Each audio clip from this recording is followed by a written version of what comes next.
The following is an editorial opinion and does not necessarily reflect the views of Jewish TV channel and its staff. Welcome to a Jewish TV channel exclusive. What Others Won't Say, with Thane Rosenbaum. And the Oscar for Jewish self-hatred goes to... More about that later. Long before anyone had ever seen Holocaust movies like Schindler's List, The Pianist, and Sophie's Choice, an iconic American funny man, director, writer, and sight gag specialist, Jerry Lewis, back in 1972 directed the film The Day the Clown Cried. Don't remember seeing it? Well, that's because it was never released, and to this day, the whereabouts of the original print remains a mystery. The film was instantly deemed unwatchable. It was about a washed-up circus clown interned at Auschwitz who leads the children to the gas chambers. 1972 was a mere 27 years after the liberation of Auschwitz. Everything about the film violated the moral and aesthetic principles of art. It dared to reimagine the death camps, factories of mass murder, where the systematic extermination and then cremation of 2 out of every 3 Jews of Europe was largely achieved. A clown misleading the children to their deaths?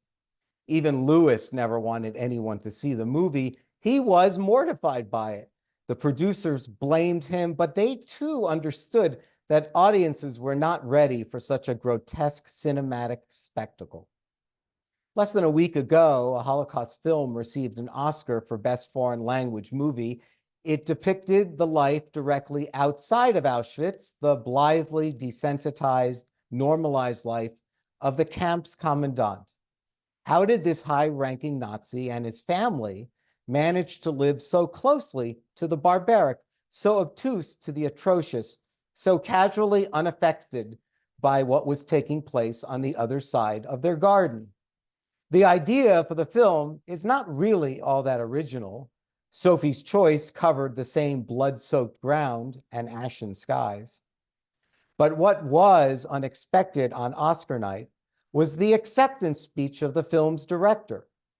Having made a film that explored the extreme consequences of moral failure, he created his own, informing a global audience, quote, "We stand here as men who refute their Jewishness and the Holocaust being hijacked for an occupation which has led to conflict for so many innocent people," close quote.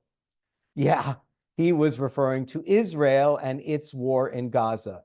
He was comparing Israel's war of self-defense to the Nazis' genocide of Jews and Hamas's citizen army of human shields to 6 million Jewish victims. He wanted the world to know that he wasn't at all like the Jews in Israel who kill Palestinians. He was morally superior to them and wanted the Hollywood elite to know that he can and should be invited to glamorous parties because he had just renounced his Jewishness. The Jews of Europe didn't launch rockets at Germany for 20 years. Jews never beheaded German babies or burned them alive. They didn't gang rape and mutilate German teenage girls. They weren't terrorists. They were truly innocent civilians. Ironically, this film director made a movie about monsters and then somehow misidentified what modern monsters look like. It was his people who had hijacked the Holocaust for their own murderous ends. Really? He could have stood there and told the audience, "It's happening again, and we promised never again. To my people, return the hostages." Instead, the director exposed himself as a clown. Thane Rosenbaum for the Jewish TV channel.